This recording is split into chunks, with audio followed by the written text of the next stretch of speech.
le 356, vous le défendez, Monsieur Boppard? Oui, vous dire juste un mot dans ce débat qui s'amorce sur cette question, mais qui en effet va surtout se conclure par les amendements 818 et 819, que c'est un combat que, comme l'a dit Jean-Yves Collet, nous sommes un certain nombre à mener depuis de nombreuses années pour faire en sorte qu'on supprime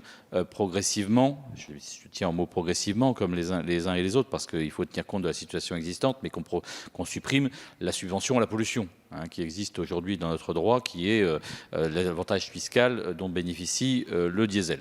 Aujourd'hui, nous constatons que la prise de conscience se fait très largement. Le rapport adopté à l'unanimité par nos collègues du Sénat qui a mis en évidence le coût de la pollution à 100 milliards d'euros par an n'y est sans doute pas pour rien. Le scandale Volkswagen par-dessus le marché. Et donc, la volonté a été affirmée hier par le gouvernement, et je pense que nous allons pouvoir le constater dans quelques instants et voter un amendement qui va enclencher un rattrapage sur quelques années de l'écart de fiscalité entre le gazole et l'essence, qui sera une belle avancée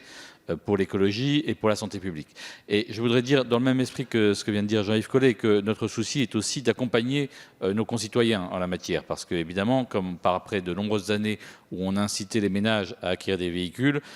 il ne faut pas non plus qu'ils aient l'impression d'avoir été bernés par ces changements de politique. Et donc, ce que nous souhaitons, c'est qu'une partie des recettes de fiscalité qui vont être générées